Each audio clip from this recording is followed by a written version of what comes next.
پاکستان اور افغانستان کے لیے امریکہ کے خصوصی مندوب مارک ٹروسمن کے اسلام آباد کے دورے سے قبل ان کی طرف سے یہ بات دہرائی گئی ہے کہ پاکستان اور امریکہ کے باہمی مفادات ایک سے ہیں۔ اس موقف کو بعض ماہرین پاکستان کی جانب امریکی رویے میں نرمی کی علامت قرار دے رہے ہیں، لیکن ان کا کہنا ہے کہ امریکہ کی توجہ اب بھی ان شدت پسند عناصر کے خلاف کارروائی پر ہے جو افغانستان میں نیٹو اور امریکی فوج پر حملوں میں ملوث قرار دیے جاتے ہیں اور جن کے پاکستانی اداروں سے رابطوں کے الزامات پچھلے ایک مہینے کے دوران کئی بار دہرائے گئے ہیں۔ واشنگٹن کے think tank American enterprise institute کے رضا جان۔ ظاہر ہے کہ گراسمین کے دورہ پاکستان میں دہشت گردوں کی پناہ گاہیں زیر بحث رہیں گی۔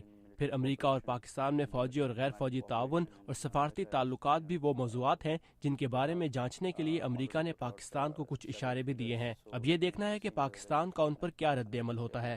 پاکستان کو تشویش ہے کہ دہشت گرد افغانستان میں اپنی پناہ گاہوں سے پاکستان میں داخل ہو کر کارروائیاں کرتے ہیں۔ افغانستان سے امریکی فوج کے انخلاء کے منصوبے کے تحت پاک افغان سرحد کے بعض قریبی علاقوں سے امریکی فوج ہٹا لی گئی ہے، جس کے باعث بعض ماہرین کے مطابق وہاں پاکستان مخالف گروپوں کو پناہ گاہیں قائم کرنے کا موقع ملا ہے۔ امریکن انٹرپرائز انسٹیٹیوٹ کے ہی ایک دوسرے ماہر احمد ماجد یار۔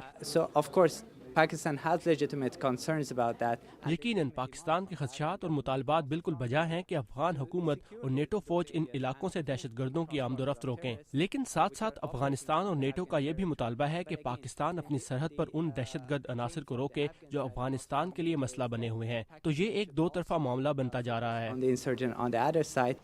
بعض ماہرین کے مطابق اگرچہ امریکہ اور پاکستان دونوں ہی افغانستان کے استحکام میں اپنا باہمی مفاد دیکھنے کی بات کرتے ہیں اور ایک دوسرے کے ساتھ اچھے تعلقات کی اہمیت کو تسلیم کرتے ہیں، لیکن دونوں کے درمیان باہمی تعاون میں مزید اضافے کی گنجائش موجود ہے۔ پاکستان کے لیے سابق امریکی سفیر ولیم بی مائلم۔ اور اسی لیے یہ تعلقات اب تک قائم ہیں۔ آپ کو کبھی اچھی اور کبھی کم اچھی باتیں دیکھنے کو ملتی ہیں، کیونکہ دونوں ملک جانتے ہیں کہ انہیں ایک دوسرے کی ضرورت ہے، لیکن یہ بھی ظاہر ہے کہ دونوں ملکوں کی اسٹریٹجک حکمت عملی ایک دوسرے سے مختلف ہے، اور دونوں ہی ابھی تک یہ نہیں سیکھ پائے کہ مختلف حکمت عملی رکھنے والے اتحادی کے ساتھ کیسے کام کرنا چاہیے۔ ماہرین بھارت کو خطے کی ایک بڑی طاقت کے طور پر ابھرتا دیکھنے کو پاکستان کی افغان حکمت عملی کی ایک وجہ قرار دیتے ہیں۔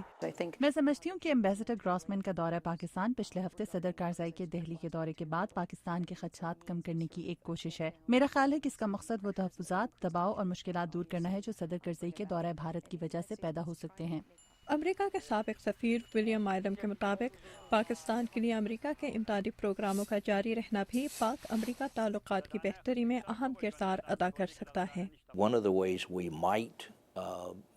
ہم معیشت کے شعبے میں پاکستان کی مدد کر سکتے ہیں۔ اگر امریکی کانگریس امدادی پروگرام معطل نہیں کرتی تو یہ ایک بہت مثبت قدم ہوگا۔